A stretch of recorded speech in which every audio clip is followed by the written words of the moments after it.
Welcome back to the channel. तो आज का मॉडर्न हिस्ट्री में हमारा जो टॉपिक है वो है reforms done by Lord Cornwallis. तो जैसे कि मैंने इंट्रो वीडियो में बताया था, लॉर्ड कॉर्नवालिस का जो अपॉइंटमेंट था वो बोर्ड ऑफ कंट्रोल ने किया ही इसलिए था ताकि वो रिफॉर्म्स कर सकें सिस्टम में।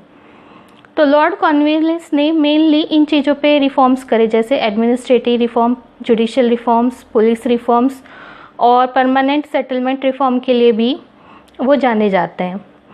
तो हम पढ़ते हैं पहला एडमिनिस्ट्रेटिव रिफॉर्म्स। लॉर्ड कॉर्नवालिस का काम था, उनका ये मानना था कि जितने भी होनेस्ट और कैपेबल से पब्लिक सर्वेंट हैं उन्हीं को अपॉइंट किया जाए ताकि कंपनी किन चीज़ों पे अच्छा कर सके, इकोनॉमी, सिंप्लीफिकेशन और प्योरिटी। तो उनके मेन एम थे कि अगर एडमिनिस्ट्रेशन में इकोनॉमी, सिंप्लीफिकेशन और प्योरिटी ला दी जाए तो उनका जो वर्क है वो काफ़ी बेहतर होगा और रिवेन्यू भी अच्छा कलेक्ट होगा। उन्होंने देखा कि कंपनी के जितने भी सर्वेंट हैं वो अंडरपेड हैं और हाई कमीशन रिसीव करते हैं रिवेन्यू पे। इसी वजह से क्या था कि वो फॉरबिडन और प्रॉफिटेबल प्राइवेट ट्रेड भी कराते थे अपने रिलेटिव्स और फ्रेंड का।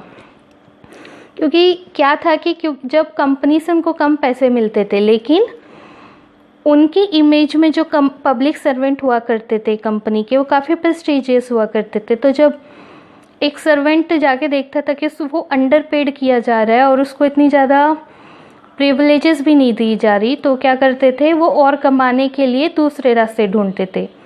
तो कॉर्नवालिस ने ये देखा कि ये जो इलीगल काम हो रहा है, करप्ट प्रैक्टिसेस हो रही है, उसका खामियाजा कंपनी को भुगतना पड़ रहा है। इसी वजह से उन्होंने कंपनी के डायरेक्टर्स को परसुएड करा कि जितने भी पब्लिक सर्वेंट को अच्छी सैलरी दी जाए ताकि वो कमर्शियल और करप्टिंग एक्टिविटीज़ से अपना ध्यान हटा सके। जब उनको ऑलरेडी अच्छी सैलरी मिलेगी तो वो दूसरी कोई इलिसिट एक्टिविटीज़ में, जो करप्ट एक्टिविटीज़ हैं, उनमें जाने की सोचेंगे ही नहीं।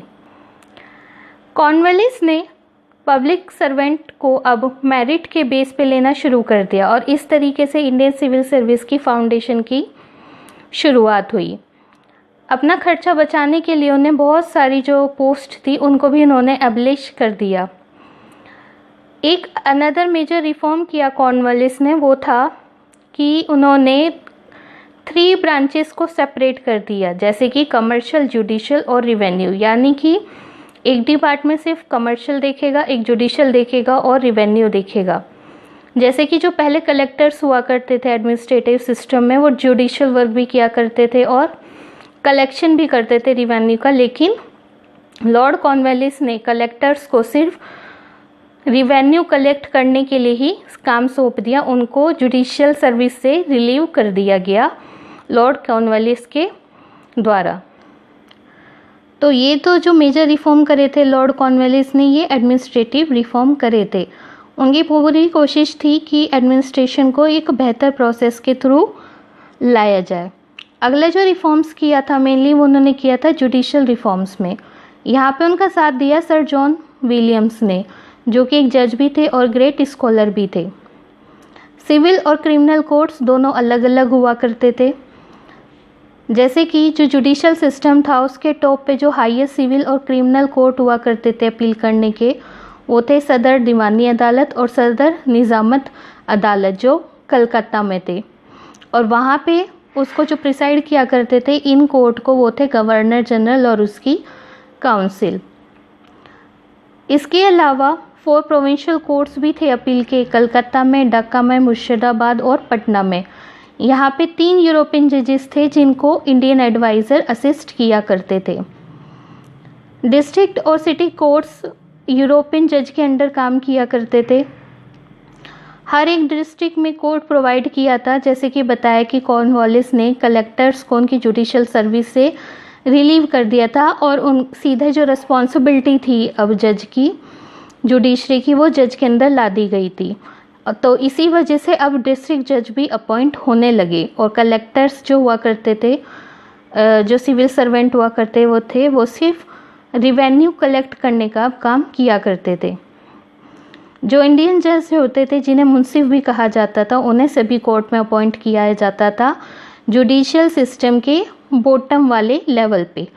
देखो, जो जुडिशल सिस्टम हुआ करते थे उसके बॉटम में इंडियन जजेस हुआ करते थे और उसके जो ऊपर हुआ करते थे वो यूरोपियन जजेस हुआ करते थे। क्रिमिनल केसेस में मुस्लिम लॉ को फॉलोड किया जाता था और उसको इम्प्रूव भी किया गया। लॉर्ड कॉर्नवालिस पर्सनली काफ़ी मर्सीफुल थे और उनको बारबरस पनिशमेंट देना पसंद नहीं था। उनको बिल्कुल भी ऐसे कि पत्थर मार के सज़ा दे दो या फिर फांसी पर लटका दो, इस तरह के किसी भी पनिशमेंट में वो बिलीव नहीं करते थे और उन्होंने जितना रूल्स थे उनको लीनेंट करने की काफ़ी कोशिश करी।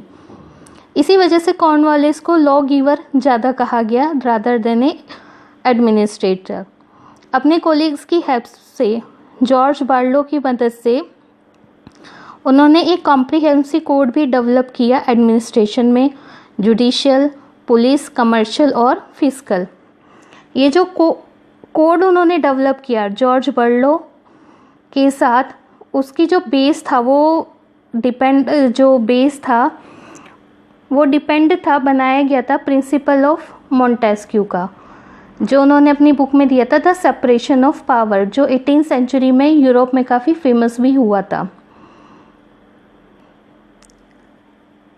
कॉर्नवालिस ने ये भी इंश्योर किया कि जितने भी ऑफिशियल्स हैं, अथॉरिटी हैं, वो अपनी पावर का गलत यूज़ ना करें, इसलिए सभी ऑफिशियल्स को उन्होंने कोर्ट में आंसरेबल कर दिया। यानी कि अगर आप कोई भी एक्ट करोगे तो आप आंसरेबल हो कोर्ट में, यानी कि अगर आप पे कोई भी पिटीशन डालता है या केस करता है तो आपको कोर्ट में आंसर देना पड़ेगा कि आपने किसी कंडीशन में कोई एक्शन क्यों लिया।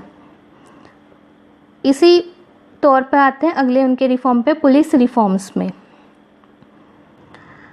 ये उनका मानना था कि जुडिशियल रिफॉर्म अच्छी तरीके से काम करें, इसलिए पुलिस एडमिनिस्ट्रेशन का रिफॉर्म होना बहुत ज़रूरी है। तो जो डिस्ट्रिक्ट जज हुआ करता था वो पुलिस को कंट्रोल किया करते थे। हर डिस्ट्रिक्ट थानों में डिवाइडेड थे, यानी कि जिन्हें हम पुलिस सर्कल्स भी कहते थे, जो कि 20 स्क्वायर माइल्स में आया करते थे। वहाँ पे एक इंडियन ऑफिसर्स को नियुक्त किया जाता था जिसे दरोगा कहा जाता है, और जिनको कांस्टेबल दिए जाते थे उनके अंडर। लेकिन पुलिस जो ऑर्गेनाइजेशन था वो ज़्यादा इतना इफ़ेक्टिव नहीं हुआ और एक तरीके से ये जो दरोगा हुआ करता था वो अनलिमिटेड पावर का यूज़ करने लगे। तो ये पुलिस रिफॉर्म इतने ज़्यादा इफ़ेक्टिव नहीं रहे, बल्कि अब्यूसिव बन गए ये दरोगा जब पावर में आ गए।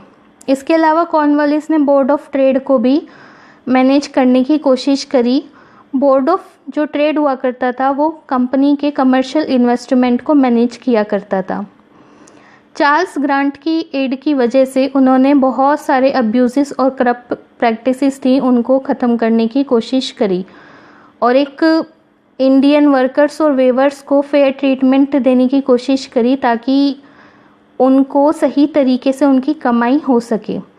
तो कुल मिला के लॉर्ड कॉर्नवालिस ने administrative, judicial reform, police reform और जो बोर्ड ऑफ ट्रेड का कंट्रोल ये रिफॉर्म करने की कोशिश करी। ये उनकी एक बेहतर सिस्टम बनाने की कोशिश थी और इसी वजह से उनके दौरान जो उन्होंने रिफॉर्म करे ये काफ़ी आगे के लिए भी एक माइलस्टोन बन गए ब्रिटिश और